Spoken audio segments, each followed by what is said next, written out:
The fluorescent lights of LaGuardia Airport buzzed overhead as I shifted Emma's weight on my hip, my arms aching from carrying both her and our overstuffed carry-on bag. 9 days. It had been exactly 9 days since the divorce papers were finalized, since I'd signed my name next to Marcus's elegant signature and watched 5 years of marriage dissolve into legal documentation and splitting assets we'd barely had anyway. Emma stirred against my shoulder, her soft breathing the only thing keeping me grounded as announcements echoed through the terminal. Flight delays, gate changes, the usual chaos of a Friday evening at one of New York's busiest airports. I was supposed to be on a plane to Seattle right now, starting over with my 3-year-old daughter in a city where nobody knew us, where I wouldn't have to explain why I was suddenly single, suddenly struggling, suddenly running. But our flight had been delayed. 2 hours, they said.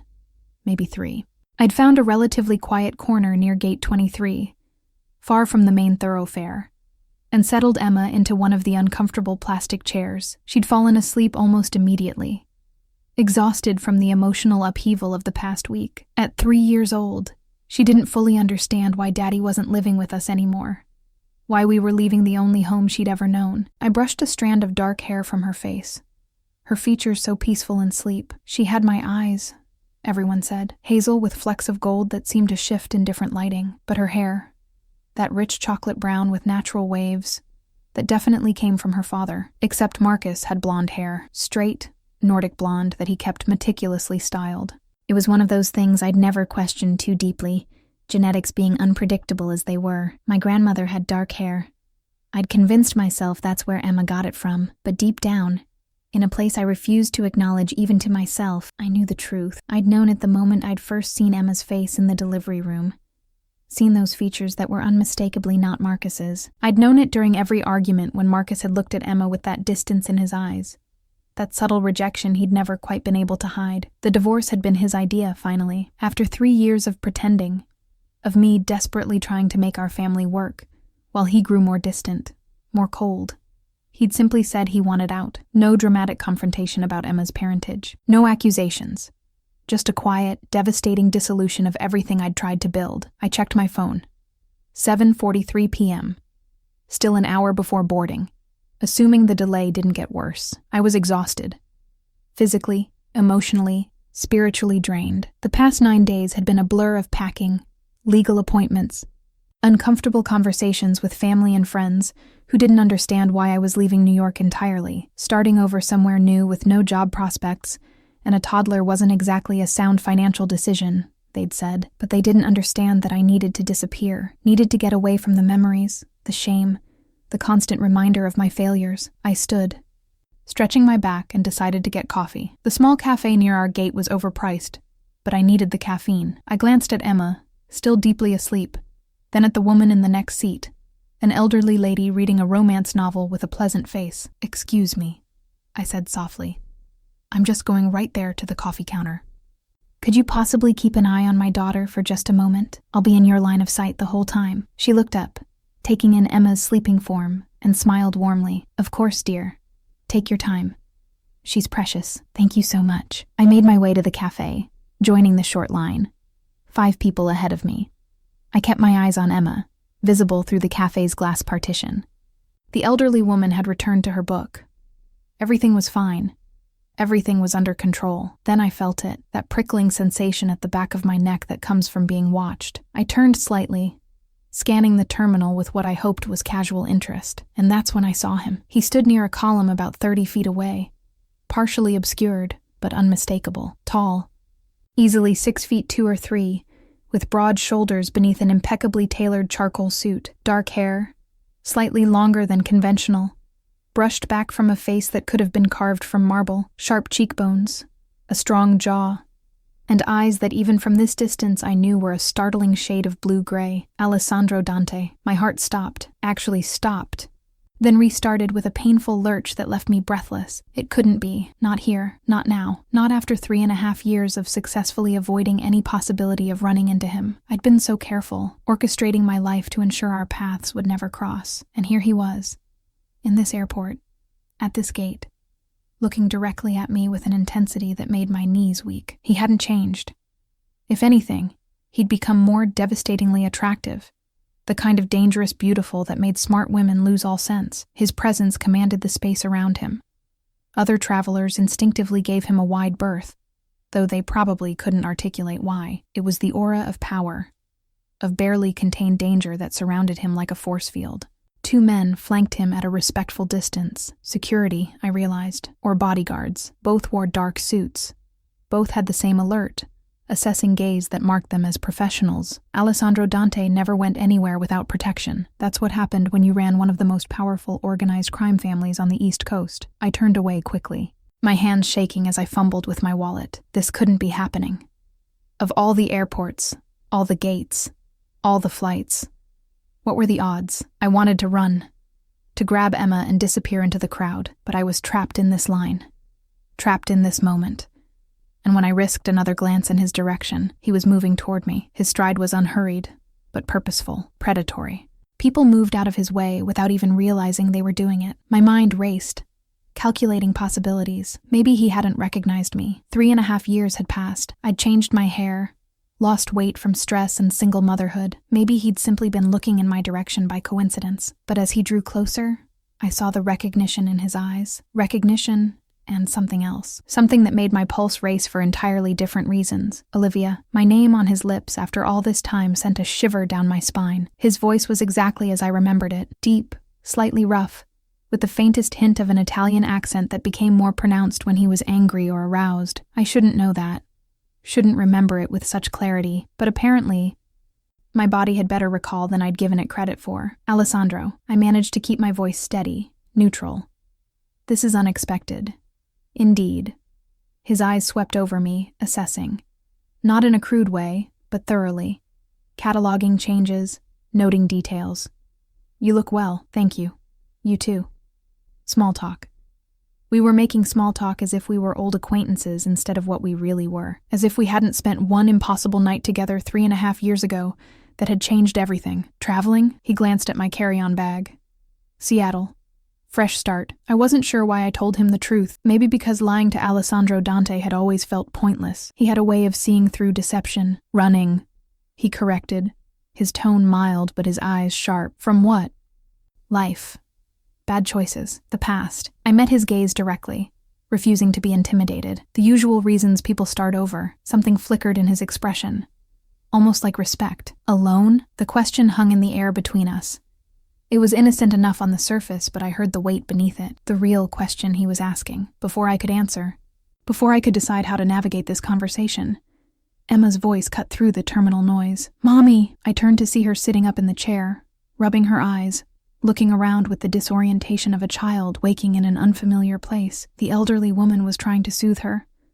But Emma had started to panic, not seeing me immediately. I have to go, I said to Alessandro. Already moving. Wait, his hand closed around my wrist. Not hard, not restraining, but the contact sent electricity through me. Olivia. I looked back at him, saw his gaze fixed past me, fixed on Emma. I watched his face as he took in her features. The dark, wavy hair, the shape of her face, the way she held herself even at 3 years old. His hand dropped from my wrist. How old? His voice had changed. Gone was the casual tone. This was something else entirely. Something dangerous. I really have to go. She's scared. I pulled away, hurrying to Emma. Mommy, where did you go? Emma's arms wrapped around my neck as I scooped her up. Right there, baby. I was just getting coffee. You could see me the whole time. I'm sorry you got scared. I want to go home. She whimpered against my shoulder. We are going home. Our new home. Remember? We talked about this. The airplane ride? She nodded, but her grip didn't loosen. I thanked the elderly woman, who waved away my gratitude with a kind smile, and turned to gather our things. Alessandro stood 3 feet away. His bodyguards had materialized closer now, creating a subtle barrier between us and the other travelers. But Alessandro's attention wasn't on security protocols. It was fixed entirely on Emma. I watched him study her, saw the exact moment recognition crystallized into certainty. His jaw tightened almost imperceptibly. His hands, which had been relaxed at his sides, curled into loose fists. How old is she? He asked again, his voice carefully controlled. Emma peeked out from my shoulder. her curiosity overcoming her shyness. She'd always been interested in people, especially men, probably because she'd had so little male presence in her life. Marcus had been distant at best. 3, I answered, knowing it was pointless to lie. She turned 3 in March. I watched him calculate. We both knew the math. One impossible night in early June, 3.5 years ago, 9 months later. Emma, what's her name? He asked, his eyes never leaving her face. Emma. I shifted her weight, protective instinct warring with something else. Something I didn't want to examine. Emma Rose. Emma, Aleandro repeated, and for the first time since I'd known him, I heard something soft in his voice, almost gentle. That's a beautiful name. Emma, never one to be shy for long when she felt safe, smiled at him. Thank you. Mommy picked it. Your mother has excellent taste. His eyes finally met mine over Emma's head. The intensity there made my breath catch. We need to talk. There's nothing to talk about, I said, trying to sound firm despite my racing heart. My flight boards in less than an hour. We're leaving. Starting fresh. This, running into you, it's just coincidence. I don't believe in coincidence, Olivia. He took a step closer, close enough that I could smell his cologne. Something expensive and masculine that brought back memories I'd worked hard to suppress. And I think you know we have a great deal to talk about. One of his bodyguards approached, leaning in to whisper something. Alessandro's expression hardened. How long is your delay? He asked me. What? Your flight. The delay. How long? 2, maybe 3 hours. Why does it matter? Because, he said, his tone brooking no argument. You and I are going to have a conversation. A real one. And you're going to tell me everything. If you're enjoying this story so far, please hit that subscribe button and turn on notifications so you don't miss what happens next. Trust me, you won't want to miss where this is heading. I'm not going anywhere with you, I said, trying to inject authority into my voice. I don't know what you think this is, but I'm getting on that plane to Seattle with my daughter, and you're going to stay here and continue with whatever business brought you to this airport. Alessandro's expression didn't change, but something in his eyes shifted, a flash of something that might have been pain, quickly masked. Our daughter. The words hung in the air between us. 2 simple words that changed everything. You don't know that, I whispered, acutely aware of Emma listening to every word, even if she couldn't understand the implications. Don't I? He took another step closer. We were nearly touching now. Emma a small barrier between us. She has my eyes, Olivia, the exact shape, the exact color in certain light. She has my mother's chin. The way she tilts her head when she's curious. That's mine too. I saw it in home videos of myself as a child, my heart hammered against my ribs. Genetics are complicated. You can't just look at a child and assume. I'm not assuming. His voice dropped lower, meant only for my ears. I'm recognizing. There's a difference. And judging by the panic in your eyes right now, you know I'm right. Emma shifted in my arms, looking between us with growing confusion. Mommy, is this man our friend? The innocent question nearly broke me. How could I explain this to her? How could I explain it to myself? It's complicated, sweetheart, I managed. Actually, Aleandro said, his tone warming considerably as he addressed Emma directly. I'd very much like to be your friend, if that's okay with you. Emma considered this with the seriousness only a 3-year-old could muster. Do you like ice cream? A genuine smile crossed Alessandro's face, transforming his features from intimidating to breathtaking. I love ice cream. Chocolate is my favorite. Mine too. Emma's enthusiasm was immediate and total. She'd apparently decided Aleandro was acceptable based entirely on their shared ice cream preference. Emma, baby, we can't... I started. There's a Haagen-Dazs shop 2 terminals over, Aleandro interrupted smoothly. We could talk there. Somewhere public, well lit, where you'd feel safe. Just a conversation, Olivia. Surely you owe me that much. Did I owe him anything? I'd kept his daughter from him for 3 years. Never told him I was pregnant. Made the active choice to raise Emma alone, rather than contact a man I'd spent one night with. A man who was dangerous in every sense of the word. But looking at Emma's expectant face, seeing her smile at this stranger who was her father, I knew I couldn't just walk away, not without at least trying to explain. 1 hour, I said finally. 1 conversation. Then we're boarding that plane, and you're going to let us go. Of course, Aleandro agreed. But something in his expression told me he had no intention of letting us simply disappear. Shall we? He gestured toward the terminal concourse. His bodyguards fell into formation around us, creating a protective bubble as we walked. Other travelers glanced at us with curiosity, probably wondering who needed this level of security, if they only knew. Emma had relaxed in my arms, her natural friendliness overcoming any remaining wariness. She chattered to Aleandro about her favorite ice cream flavors, about the airplane ride she was excited for, about her stuffed rabbit Mr. Whiskers that we'd packed in our suitcase. Aleandro listened with surprising patience, asking questions, engaging with her in a way that Marcus never had. It hurt to watch, this glimpse of what Emma might have had if circumstances had been different. The Häagen-Dazs shop was relatively quiet, just a few other customers. Alessandro's men took positions near the entrance and exit, vigilant but not obviously threatening.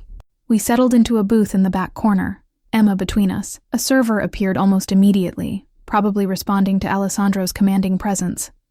He ordered Emma a small chocolate ice cream cup, then looked at me questioningly. "Coffee?"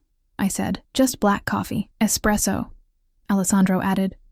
"Double." When the server left, an awkward silence fell. Emma worked on her ice cream with focused determination, giving Alessandro and me a moment to simply look at each other. He'd aged well, a few more lines around his eyes, a strand or two of silver at his temples that only made him more distinguished. He carried himself with the same confidence I remembered.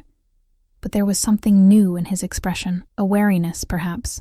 Or maybe just the weight of 3.5 years' worth of experiences I knew nothing about. "You married him," Alessandro said finally, his eyes dropping to my left hand, where a pale line still marked where my wedding ring had been. "The finance guy you were seeing when we met, Marcus." "Yes." I wrapped my hands around my coffee cup when it arrived. It seemed like the right thing to do. "He proposed. I was pregnant. He said he didn't care that the baby wasn't his, but he did care, not a question. Eventually." I took a sip of coffee, buying time. "Not at first. Or maybe he hid it better at first. But over time, the distance grew.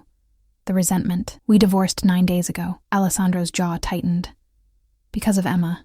Because of a lot of things, but yes, partially because of Emma. Because every time he looked at her, he saw proof of my infidelity, even though we weren't even exclusive when you and I trailed off, not sure how to describe what had happened between us. When we spent the night together," Alessandro finished. "You can say it, Olivia. We're adults. We had sex. Unprotected sex, apparently. Which was uncharacteristically careless of both of us." I felt my cheeks heat.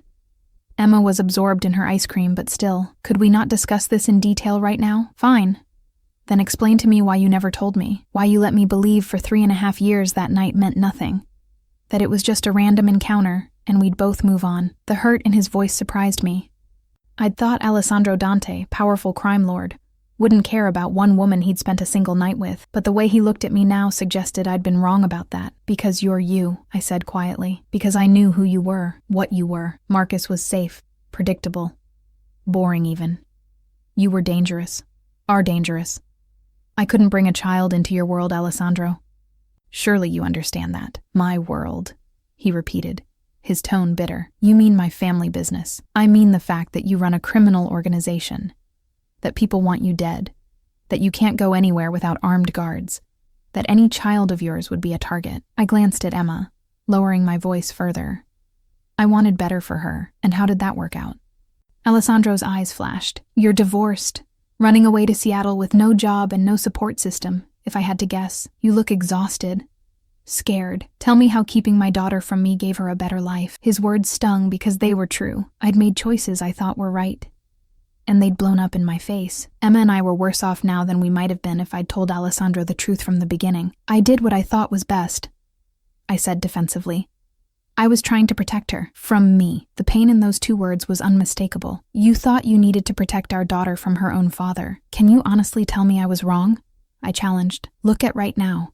Look at the armed men watching every entrance. Look at how people avoid you instinctively because they sense the danger. That's not normal, Alessandro. That's not a safe environment for a child." Emma looked up from her ice cream, vanilla smudged on her nose. "Mommy, why are you sad?" I forced a smile, wiping the ice cream away with a napkin. "I'm not sad, baby.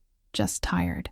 "The nice man makes you sad." Emma looked at Alessandro with concern. "No, sweetheart," Alessandro said before I could answer. "Your mommy and I are just talking about grown-up things. Sometimes grown-ups have complicated conversations." "Oh," Emma accepted this explanation easily. "Are you my daddy?" The question hit like a physical blow. I saw Alessandro freeze, saw the careful mask he wore crack slightly. In that moment, He looked almost vulnerable, almost human instead of the dangerous, untouchable figure I'd built him up to be in my mind. "Would you like me to be?" he asked gently. Emma thought about this. "I don't know. My other daddy didn't like me very much.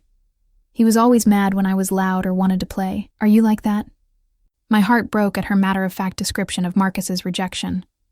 I'd tried so hard to shield her from it, to compensate with extra love and attention, but children noticed everything. "No," Alessandro said firmly. "I'm not like that at all. I think little girls should be loud when they want to be. And I love to play. We could play together sometime. If your mommy says it's okay." Emma's face lit up. "Really? Mommy, can we play with the nice man?" I was trapped, boxed in by my daughter's innocent enthusiasm and Alessandro's steady gaze. How could I say no without crushing Emma?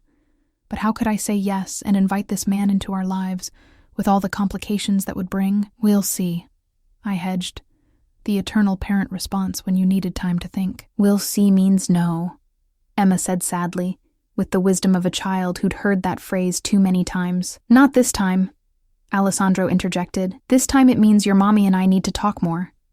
Figure things out, because I very much want to spend time with you, Emma. To get to know you. To be part of your life if you'll let me." He was saying all the right things, being patient and kind in a way I hadn't expected, and that terrified me more than if he'd been cold and demanding. "I need to use the restroom," I said abruptly, standing. "Emma, come with me, but I'm not done with my ice cream. You can finish it when we get back. Come on." I took her hand, practically dragging her toward the bathroom. I needed space to think, to breathe, to figure out how this situation had spiraled so completely out of my control. In the bathroom, I locked us in the larger handicapped stall and pulled out my phone. My hands shook as I pulled up my airline app. Maybe there was another flight, earlier, different gate, different airline. Anything to get away from Alessandro and the impossible situation he represented, but there was nothing. The next Seattle flight wasn't for another 6 hours, and it was already fully booked. We were stuck.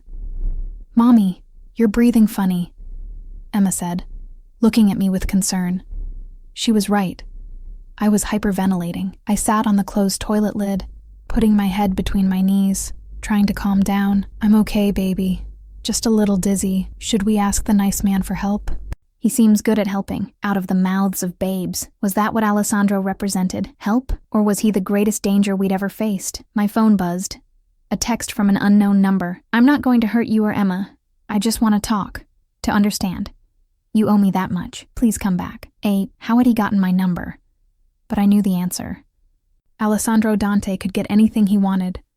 Information, access, power. A woman's phone number was child's play. I took several deep breaths, forcing myself to calm down. Emma was watching me with those big hazel eyes, her father's eyes, waiting for me to be the strong mother she needed. "Okay," I said, more to myself than to her. "Okay, we can do this. We'll go back. We'll talk. And then we'll figure out what comes next." "Does that mean we can play with the nice man?" Emma asked hopefully. I looked at my daughter, at the excitement and happiness on her face at the prospect of having a father who actually wanted her. How could I deny her that? How could I let my fear and my history with Alessandro rob her of the chance to know him? "Maybe," I said, opening the stall door. "But first, let's go finish that ice cream." When we returned to the booth, Alessandro was on his phone, speaking in rapid Italian. He ended the call immediately when he saw us. "Everything all right?" he asked, his eyes searching my face. "Fine." Emma needed the bathroom. I slid back into the booth. Emma immediately returned to her ice cream cup. Alessandro waited until Emma was distracted before speaking. "I've canceled my meeting. Rescheduled for next week." "What? Why?" "Because this is more important. You and Emma are more important than any business meeting." I didn't know how to respond to that. In my experience, men didn't cancel important meetings for women and children. Marcus certainly never had. "I've also made some calls," Alessandro continued. "The house I own in Seattle is currently empty. You and Emma can stay there, rent-free, for as long as you need." "Absolutely not," I said immediately. "I'm not accepting charity from you. It's not charity.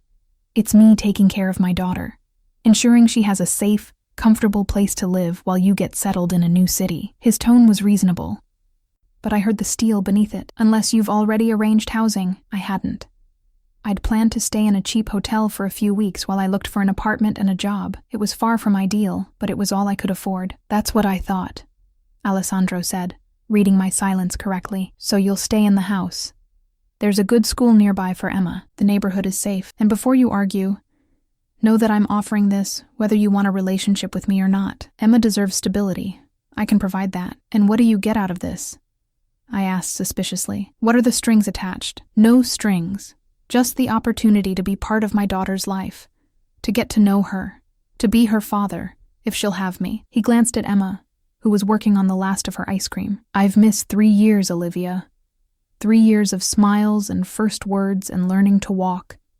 I can't get that back, but I'll be damned if I miss any more. The raw emotion in his voice caught me off guard. This wasn't the cold, calculating criminal I'd expected. This was a man who'd just discovered he had a daughter and was trying to process the overwhelming reality of that. I need to think, I said. Of course.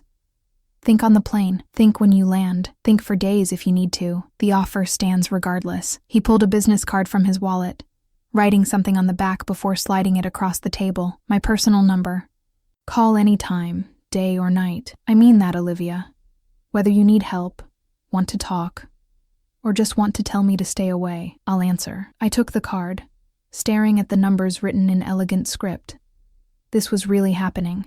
Aleandro Dante, one of the most dangerous men in New York, was giving me his personal number and offering us a house because of a one-night stand 3.5 years ago that had resulted in the beautiful little girl currently licking the last bit of chocolate from her spoon. All done, Emma announced proudly. Good job, Aleandro said, his whole demeanor softening when he looked at her. Did you like it? It was the best ice cream ever.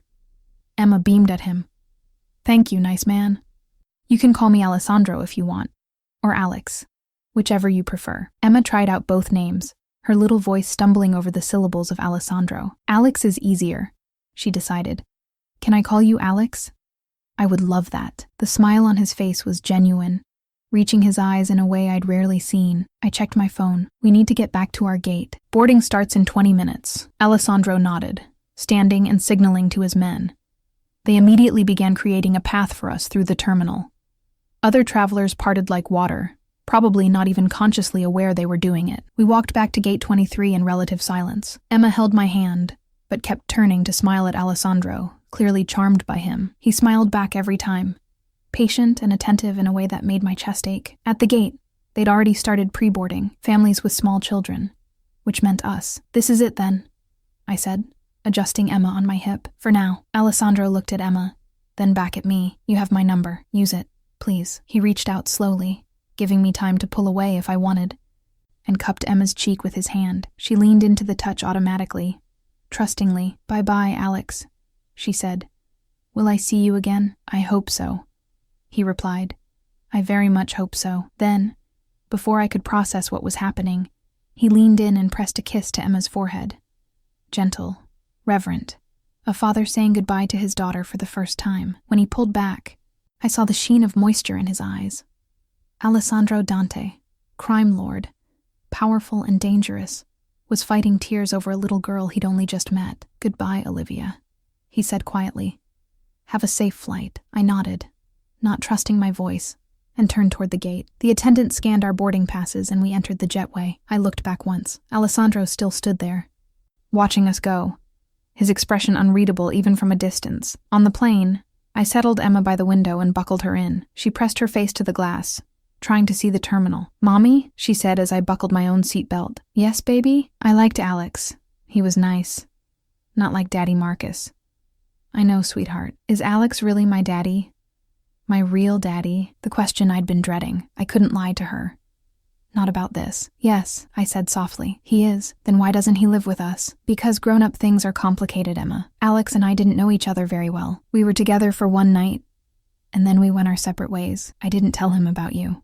She processed this with the serious expression she got when trying to understand something beyond her years. Was that bad? I don't know, I answered honestly. I thought I was doing the right thing at the time, but now I'm not so sure. The plane began to taxi. I watched New York disappear beneath us as we climbed into the night sky. Somewhere down there, Aleandro was probably already making plans, arranging things, using his considerable resources to ensure we'd be taken care of in Seattle. The thought should have scared me. Instead, I felt something else entirely, something that felt dangerously like hope. My phone buzzed with a text just before I had to switch it to airplane mode. Safe travels.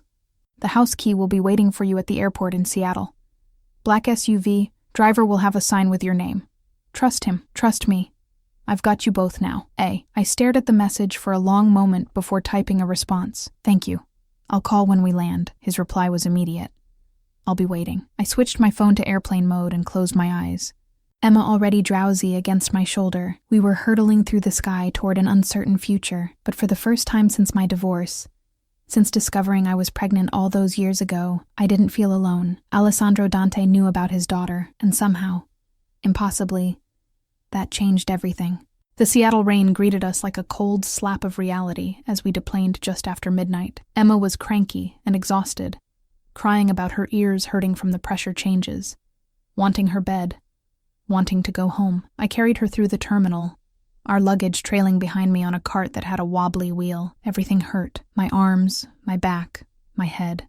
The coffee I'd consumed at LaGuardia had worn off hours ago, leaving me jittery and crashed simultaneously. I just wanted to find a cheap hotel, put Emma to bed, and sleep for about 16 hours straight. But as we emerged into the arrivals area, I saw exactly what Alessandro had promised. A driver in a crisp black suit holding a sign that read, Olivia Rose, stood near the exit. He was older, maybe late 50s, with kind eyes and a professional demeanor that immediately put me at ease. Ms. Rose? He asked as I approached hesitantly. I'm Robert. Mr. Dante sent me to collect you and your daughter. I can't accept... I started. But Emma chose that moment to release a wail of pure exhaustion. Robert's expression softened. Ma'am, with respect, you have a tired child and it's after midnight. Let me drive you to the house. You can make decisions about everything else tomorrow, but right now, let's just get the little one to bed. He had a point, and I was too tired to argue. Okay, I conceded. Thank you. Robert took charge of our luggage with easy efficiency and led us to a black SUV parked in the loading zone. Not as imposing as the vehicles Alessandro's men had driven in New York, but clearly expensive. He loaded our bags, opened the back door, and waited patiently as I buckled Emma into a car seat that had appeared there as if by magic. Mr. Dante had me install it this afternoon, Robert explained, seeing my surprise. He was very specific about the safety rating and model. Of course he was. Alessandro had probably researched car seats for hours, determined to get the best for a daughter he'd only just discovered. The drive took about 30 minutes through rain-slicked streets. Emma fell asleep almost immediately, her head lolling against the car seat padding. I watched the city pass by, trying to get my bearings in this new place that was supposed to be our fresh start. Robert drove with quiet competence, not trying to make conversation, seeming to understand I was too exhausted for small talk. We eventually left the city proper, heading into a neighborhood of tall trees and houses set back from the road behind gates and privacy hedges. Here we are, Robert announced, pulling up to a modern gate that swung open automatically.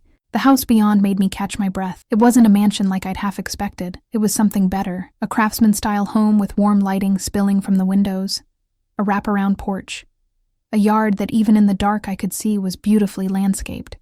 It looked like a home, a real home, the kind I'd always dreamed of providing for Emma. This is too much, I whispered. Mr.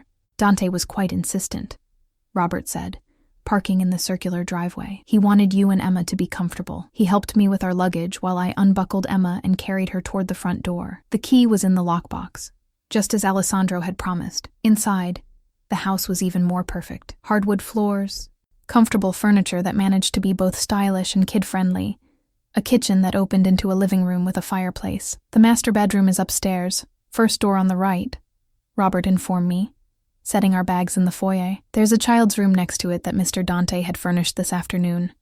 I believe you'll find everything you need. I climbed the stairs, Emma heavy in my arms, and found the child's room. It was perfect.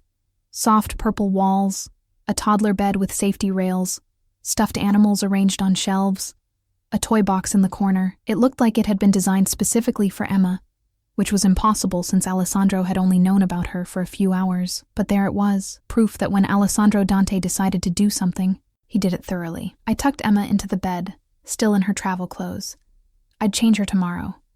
Right now, I just needed her safe and sleeping. She mumbled something about Alex as she burrowed into the pillow, already deep in dreams. Downstairs, Robert handed me a folder. House information, Wi-Fi password, security system codes, contact numbers for maintenance and emergencies. Mr. Dante asked me to tell you that the pantry and refrigerator have been stocked. There's a car in the garage for your use, and my number is on the first page if you need anything at all. I struggled for words. Tell him thank you. This is incredibly generous. Robert's expression warmed slightly. Between you and me, Ms. Rose, I've worked for Mr. Dante for 15 years. I've never seen him react to anything the way he reacted to learning about Emma. He's a good man, underneath everything else. He'll take care of you both. After Robert left, I wandered through the house in a daze. 3 bedrooms, 2.5 baths, an office, a playroom that had also been furnished with toys and books suitable for Emma's age. The kitchen had top-of-the-line appliances. The living room had family photos in the frames.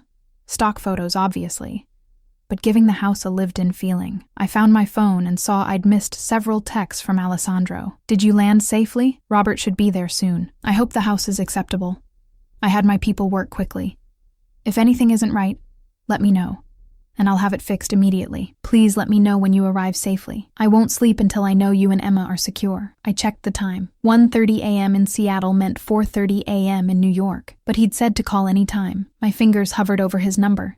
Then I pressed dial before I could overthink it. He answered on the first ring. Olivia, are you there? Is everything all right? We're here. We're fine. The house is. Aleandro, this is too much.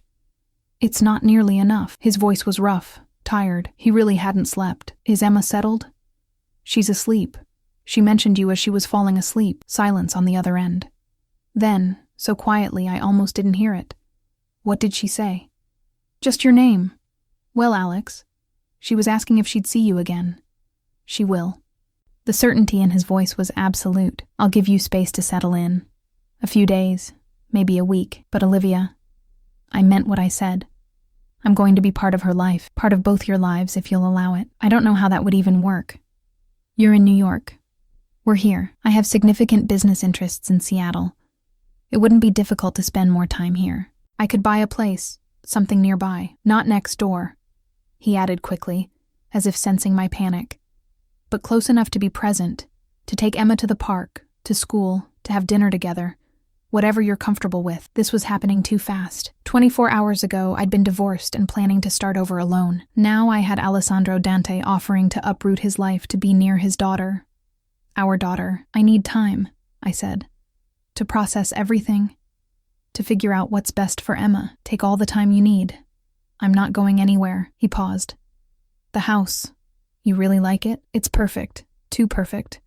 How did you manage to furnish a child's room in a matter of hours? I have resources and motivation. I wanted Emma to wake up in the morning in a place that felt like home, not some sterile temporary housing. My eyes burned with tears I'd been holding back for hours. Why are you being so nice to us? You could have demanded a paternity test, threatened legal action, been angry that I kept her from you. I am angry, Aleandro admitted. Furious, actually. 3 years. Olivia, 3 years of my daughter's life that I'll never get back. But taking that anger out on you won't change the past. It will only poison the future. And I want a future with Emma. That means I need to work with you, not against you. I'm sorry, I whispered, for not telling you. I thought I was doing the right thing. I know you did, and maybe in some ways you were. My life is dangerous. It's not ideal for a child, but it's my life. And Emma is my daughter, and I'll do whatever it takes to keep both of you safe while being part of your lives. We talked for another hour. About Emma, mostly. I told him about her birth, her first words, the way she loved to sing and dance, how she was terrified of dogs but loved cats. He listened to everything, asking questions, clearly trying to memorize every detail about the daughter he'd missed knowing. I should let you sleep, he finally said, though he sounded reluctant to end the call. You must be exhausted. I am, but Aleandro, thank you, for the house, for being understanding, for caring about Emma. She's my daughter. Of course I care, his voice softened. And Olivia, I care about you too. I know it's complicated.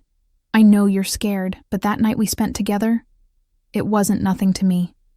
It never was. He ended the call before I could respond, leaving me standing in the kitchen of this beautiful house, my phone pressed to my ear, my heart racing. That night, 3.5 years ago, had been spontaneous, unexpected, and intensely passionate. I'd been on a break with Marcus, questioning whether I wanted to marry him. I'd gone to a gallery opening with friends, and Aleandro had been there, dark and dangerous and impossibly attractive. We'd talked for hours, about art, about life, about everything and nothing. When he'd asked me to dinner, I'd said yes without thinking. When he'd invited me to his penthouse after, I'd known exactly what I was agreeing to. It had been one night of perfect chemistry, of feeling seen and desired in a way I'd never experienced before or since. In the morning, I'd slipped away before he woke, too scared by the intensity of what I felt to face him. I'd gone back to Marcus, accepted his proposal a week later, tried to convince myself that safe and stable was what I wanted. Then I'd discovered I was pregnant, and I'd made choices I thought were right. Now, those choices had caught up with me,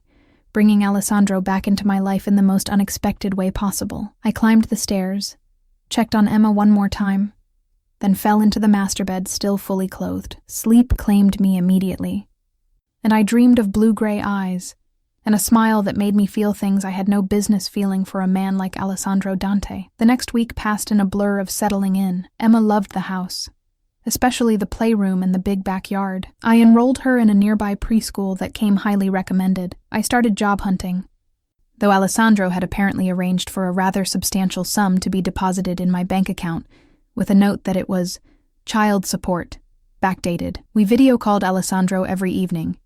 He wanted to talk to Emma, to see her face, to hear about her day. She looked forward to these calls with an enthusiasm that broke my heart. She'd never had a father who cared about her bedtime stories and her favorite colors, and whether she'd made friends at her new school. On day 8 after our arrival in Seattle, Alessandro called me separately, after Emma had gone to bed. "I'm coming to visit this weekend," he announced without preamble. If that's acceptable. My heart jumped. This weekend?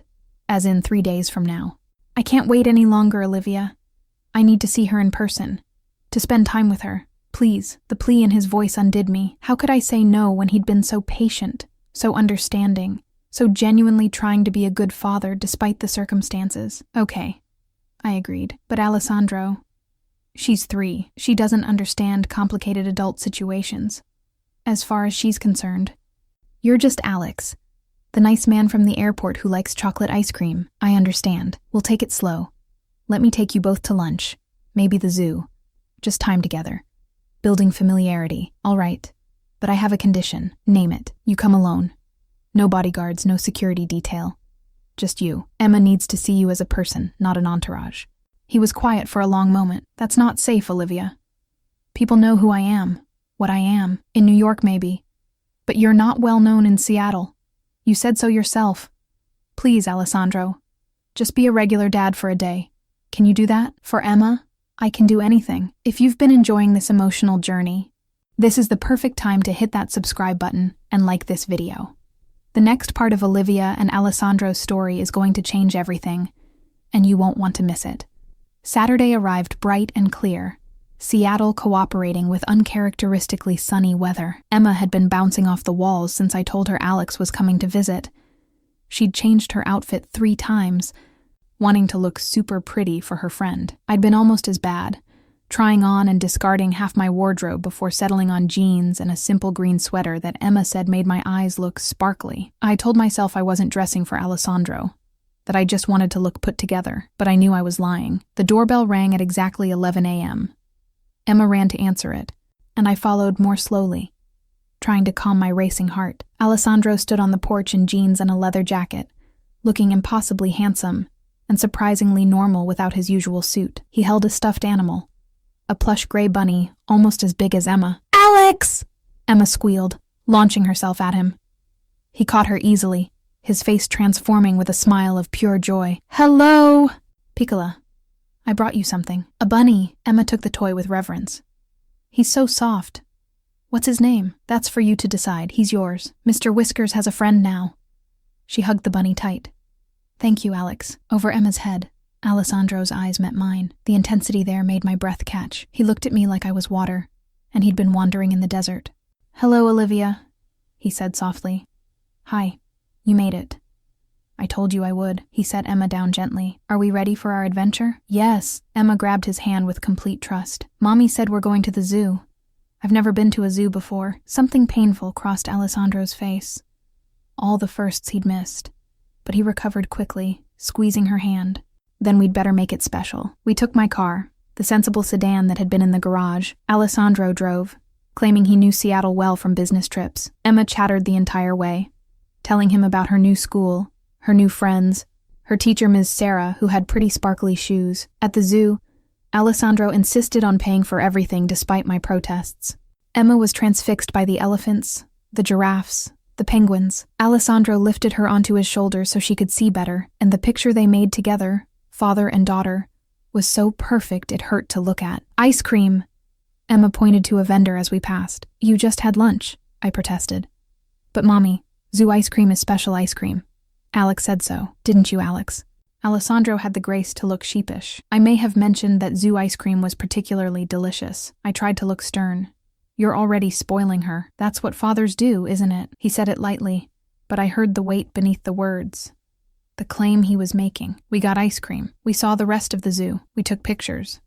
Though Alessandro was careful to stay out of most of them, his security concerns clearly ingrained even without his bodyguards present. As the afternoon wore on, I watched Alessandro with Emma, saw how patient he was with her endless questions, how he crouched down to her level when talking to her, giving her his full attention, how he learned what made her laugh, and then did it repeatedly just to hear that sound. He was a natural father. It was written in every gesture, every smile, and I'd kept them apart for 3 years because I'd been scared. We returned home as the sun was setting, Emma exhausted and happy, clutching her new bunny. I carried her inside and put her down for what would probably be a brief nap before dinner. When I came back downstairs, Alessandro stood in the living room, looking at the house with an expression I couldn't quite read. This is a good place, he said quietly. She's happy here. She is. You were right. Thank you again for everything. He turned to face me. I'd like to do this again. Next weekend, if you're willing, and the weekend after that. I want to be present, Olivia. Consistently, not just occasional visits, but real involvement in her life. You're talking about moving here, to Seattle. I'm talking about being wherever my daughter is. He took a step closer. I have people who can manage my business interests in New York. I've already started transitioning some responsibilities. Within a month, I could be based here full-time. That's crazy. You can't uproot your entire life because I have a daughter? He interrupted. Yes, I can, and I will. She's the most important thing in the world to me now, Olivia. Nothing matters more than being her father. The conviction in his voice was absolute. This wasn't a man making empty promises. This was Alessandro Dante making a vow. And what about us? I asked quietly. You said that night meant something to you, that you care about me. But Alessandro, we barely know each other. One night 3.5 years ago doesn't make a relationship. No, he agreed, moving closer still, but it could be the start of one. If you're willing to try. He was close enough now that I could see the flecks of silver in his blue-gray eyes. Close enough that I could smell his cologne. The same scent I remembered from that night. Close enough that I could feel the pull between us. Strong as it had ever been. I'm not good at this, I admitted. Relationships.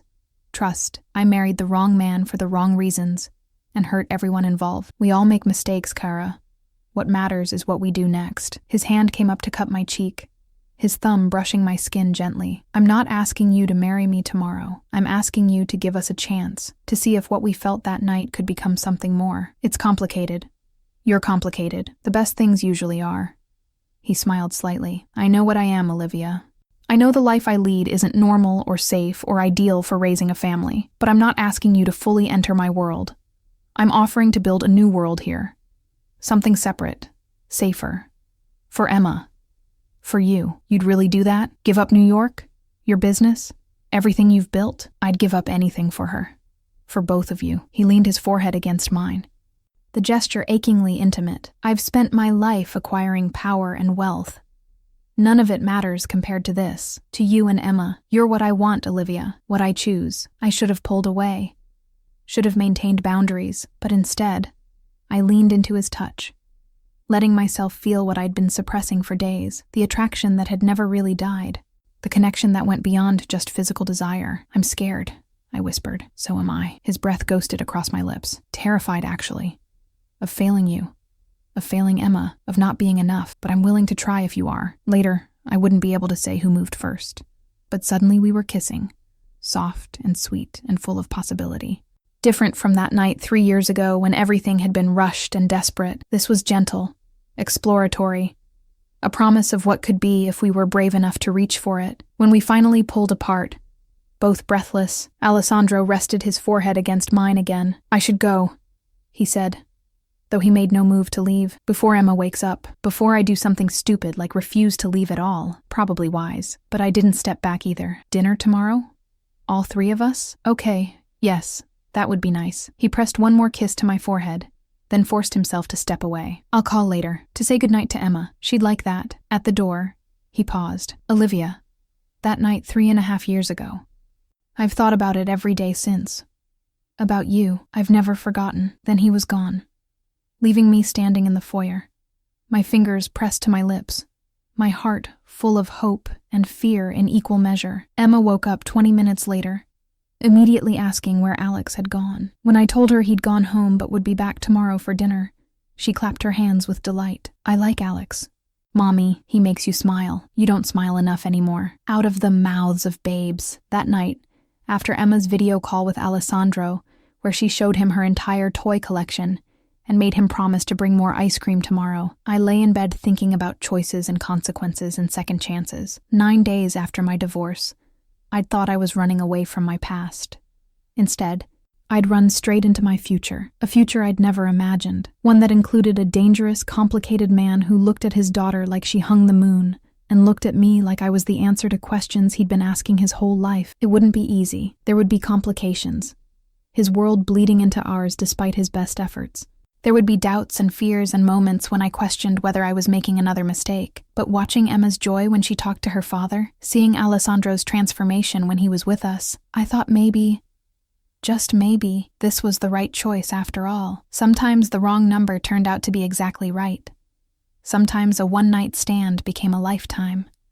And sometimes, 9 days after divorce, you found the person you were meant to be with all along, the man who knew, from the first moment he saw her, that your daughter was his.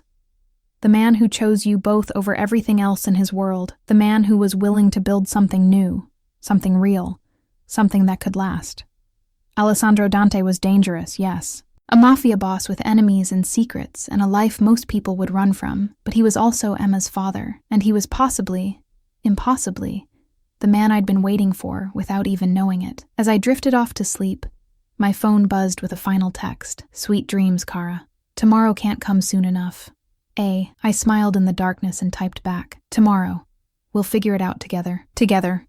He responded immediately. I like the sound of that. So did I. Against all odds, against all logic, I really did. And for the first time since my divorce, since my marriage, since I'd discovered I was pregnant all those years ago, I felt like I was exactly where I was supposed to be. 9 days after divorce had brought me to a mafia boss at the airport, and he'd known, instantly and certainly, that Emma was his. Now the question was, where we would go from here. But looking at that text, at the promise it contained, I thought maybe, just maybe, we were heading somewhere beautiful, together, the end.